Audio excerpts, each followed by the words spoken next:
This is a special wire report for the period of 1400 Zulu, April 30th, 2024. Bottom line up front. Security incidents intensify at American universities. On the home front, in California, as the protests at UCLA continue, an incident occurred last night at the main encampment on campus when an unknown individual approached the site and placed an open backpack full of mice in the vicinity of the main encampment structures. Many sources on the ground claim that the mice have round, unidentified red marks on their backs, possibly indicating the use in some sort of scientific research. In any case, the released mice are the breed commonly used for research purposes. Photos and videos of the incident corroborate these claims, however, the quality is not good enough on most of the media to determine any solid details of the markings on the mice. It is not currently known if faculty have reported any mice missing that were part of any research projects. Visual geolocation of the raw video evidence provided on social media indicates that the backpack was placed in the vicinity of grid 11 Sierra, Lima Tango, 66973, 71102. Analyst comments for this wire. Though details are extremely sketchy and unconfirmed, this incident is worthy of close and immediate attention even without knowing all of the details, due to the potential for this to be a serious biological incident. This incident also raises many questions and highlights many concerns regarding the potential for very serious incidents to occur elsewhere at this time of heightened risk. Unfortunately, almost all of the sources for content surrounding this incident are protesters living at the UCLA encampment, and therefore not the most reliable or trustworthy sources for information. Much of the raw data making the rounds on social media is also circular reporting, and therefore not helpful.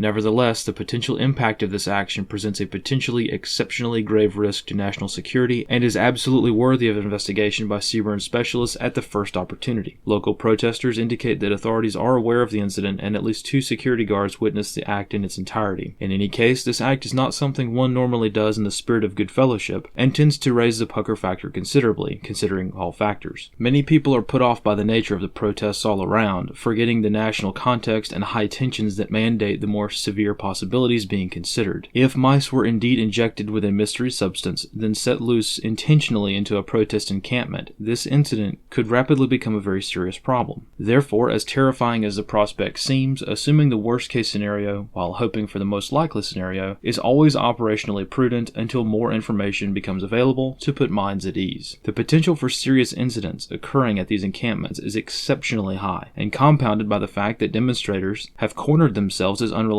sources, and police are not inclined to help them or break any speed records during an investigation of activities within the encampments. UCLA is not publicly known to conduct infectious disease research using lab mice. However, nothing suggests the mice actually came from a lab at UCLA. This would be the first common sense assessment at any other time, but considering all facts and currently developing situations, we must remember the recent discovery of illegal Chinese Communist Party linked biolabs in this exact region of the country. Consequently, this exact nightmare scenario should be taken more seriously, even considering the extremely minimal and often circular reporting on the incident. Militarily speaking, the constant movement of people living in close and unsanitary quarters, and a population which has raised the ire of local authorities, almost all of which are students which will probably be traveling back home to locations all around the United States in a couple of months, creates a nearly perfect situation where the absolute worst case scenario can occur relatively unnoticed, with potentially dire consequences. In all likelihood, this entire situation could be a prank or some mildly devious actions by students who disapprove of the protest encampment. As a reminder, it was in fact pro-Palestinian protesters who first implemented the idea of releasing mice and rats in fast food restaurants as an act of protest at the start of the conflict in Gaza. However, it is precisely because of the more nefarious potential that we dedicate much time and consideration to these incidents, again until proven otherwise. There is a massive difference between someone going to a pet store, buying a few dozen mice, and releasing them in a McDonald's,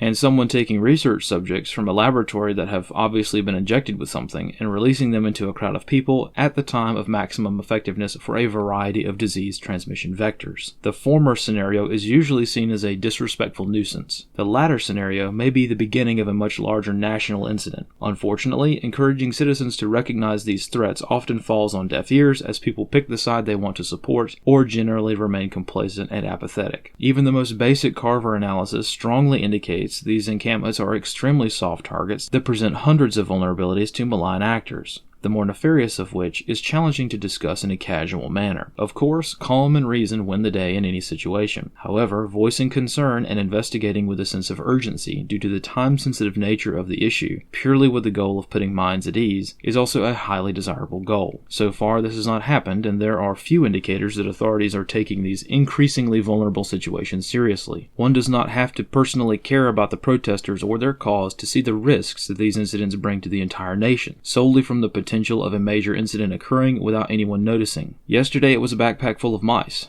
As the unrest continues, future backpacks may have different contents. Considering the nearly infinite list of malign actors seeking to sow discord in the United States, one must absolutely rise above personal grievances with social movements and see the larger, more strategically vulnerable picture. At minimum, it is imperative for the average citizen to remember that the precarious situations going on around the country provide absolutely perfect cover for malign actors and those seeking to conduct false flag operations. Things are already getting out of hand rather quickly nationwide, and the risks for any number of nefarious actions conducted by a wide variety of malign actors, to include nation-states, have never been higher. This concludes the Special Wire Report for 1400 Zulu, April 30th, 2024.